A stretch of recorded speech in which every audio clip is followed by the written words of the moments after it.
வணக்கம் சாப்பாட்டு பிரியர்களே, இது நம்ம பழைய சோறு பச்சை மிளகா தாங்க.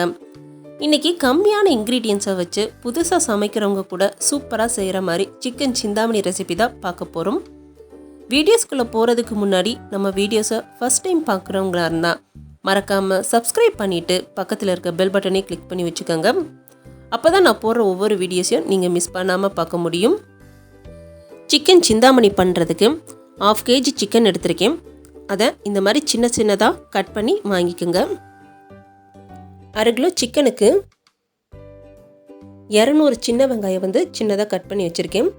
இதுக்கு பெரிய வெங்காயம் காட்டில் சின்ன வெங்காயம் போட்டு செஞ்சால் தான் நல்லா டேஸ்ட்டாக இருக்கும். அடுத்து தாளிக்கிறதுக்கு 2 கொத்து கருவேப்பிலை, காரத்துக்கு 10 காஞ்ச மிளகாய் வத்தலை உள்ளே இருக்க விதையெல்லாம் எடுத்துட்டு இந்த மாதிரி 2ஆக பிச்சு எடுத்து வச்சுருக்கேன். உங்கள் காரத்துக்கு ஏற்றாப்புல நீங்கள் வத்தல் சேர்த்துக்கலாம்.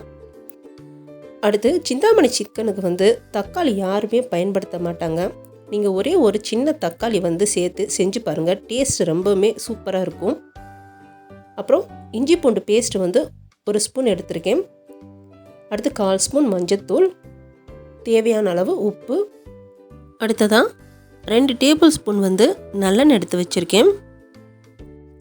சிக்கன் சிந்தாமணி பண்ணுறதுக்கு இன்றைக்கி நான் மண் சட்டி எடுத்திருக்கேன். சட்டி சூடானோன்னு அதில் 2 டேபிள் ஸ்பூன் நல்லெண்ணெய் சேர்த்துக்கலாம்.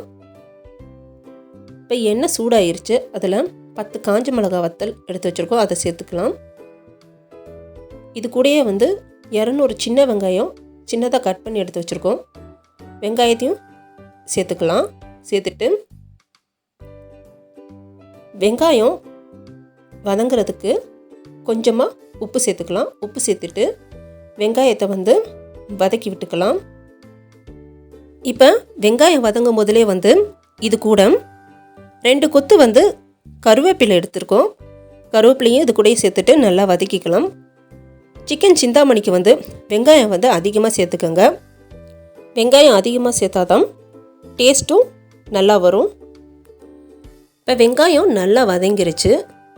இதில் 1 ஸ்பூன் இஞ்சி பூண்டு பேஸ்ட் எடுத்து வச்சுருக்கோம். அதை சேர்த்துட்டு இஞ்சி பூண்டோட பச்சை வாசனை போகிற வரைக்கும் நல்லா வதக்கி விட்டுக்கலாம். இப்போ இஞ்சி பூண்டோட பச்சை வாசனை போயாச்சு. அடுத்து இதில் ஒரு தக்காளியை எடுத்து வச்சுருக்கோம், அதை சின்ன சின்னதாக கட் பண்ணி இதில் சேர்த்துக்கலாம். தக்காளி சேர்த்துட்டு தக்காளியை நல்லா வதக்கி விட்டுக்கலாம். சிக்கன் சிந்தாமணி பண்ணுறதுக்கு இந்த மாதிரி சின்னதாக ஒரு தக்காளி சேர்த்துட்டு நீங்கள் செஞ்சு பாருங்கள், டேஸ்ட்டு சூப்பராக இருக்கும். அடுத்து சிக்கனுக்கு தேவையான அளவு மஞ்சத்தூள் சேர்த்துக்கலாம். நான் 1/4 ஸ்பூன் மஞ்சத்தூள் சேர்த்துருக்கேன். மஞ்சத்தூள் சேர்த்துட்டு எல்லாத்தையும் நல்லா வதக்கி விட்டுக்கலாம். இப்போ எல்லாமே நல்லா வதங்கிருச்சு. அடுத்து இதில் 1/2 கிலோ சிக்கனை க்ளீன் பண்ணி எடுத்து வச்சுருக்கேன். க்ளீன் பண்ணி எடுத்து வச்சுருக்க சிக்கனை இதில் சேர்த்துக்கலாம்.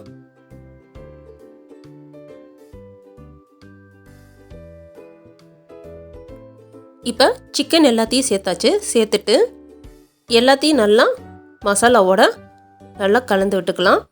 கலந்துட்டு சிக்கனை எண்ணெயிலே 1 நிமிஷம் நல்லா வதக்கி விட்டுக்கணும். சிக்கன் 1 நிமிஷம் நல்லா வதக்கியாச்சு. அடுத்து இதில் சிக்கனுக்கு தேவையான அளவு உப்பு சேர்த்துக்கலாம். உப்பு சேர்த்துட்டு இது கூடயே சிக்கன் வேகிறதுக்கு 3/4 டம்ளர் தண்ணி சேர்த்துக்கலாம். தண்ணி அளவாக சேர்த்துக்கோங்க. சிக்கன் வேகும் போசில் அதிலிருந்து நம்மளுக்கு தண்ணி கொஞ்சம் வரும். இப்போ தண்ணி சேர்த்துட்டு எல்லாத்தையும் நல்லா கலந்து விட்டுட்டு அடுப்பை ஸ்லோ பண்ணிடுங்க. ஸ்லோ பண்ணிவிட்டு 15லேருந்து 20 நிமிஷம் ஒரு மூடி போட்டு மூடி சிக்கனை வேக வச்சு எடுத்துக்கலாம். சிக்கன் வேகிற டைமில் இடையில இந்த மாதிரி கலந்து விட்டுக்கோங்க, இல்லாட்டி அடிப்பிடிச்சிரும். ஒரு வாட்டி நல்லா கலந்து விட்டுட்டு திரும்பவும் மூடி போட்டு மூடி வச்சிடலாம். இப்போ தண்ணியெல்லாம் நல்லா ட்ரை ஆயிடுச்சு, எண்ணெய் பிரிஞ்சு வர ஆரம்பிச்சிருச்சு. அதே சமயம் சிக்கனும் நம்மளுக்கு நல்லா குக் ஆயிருச்சு. இந்த சிக்கன் சிந்தாமணி நம்ம ரசம் சாதம், பருப்பு சாதம், சாம்பார் சாதம், வெறும் சாதத்தில் கூட போட்டு சாப்பிட்றதுக்கு சூப்பராக இருக்கும். இப்போ இதில் கடைசியாக கொஞ்சம் கொத்தமல்லி தழை மட்டும் சேர்த்து இறக்கிக்கலாம். இது மாதிரி நீங்களும் செஞ்சு பாருங்கள், டேஸ்ட் செம்மையாக இருக்கும்.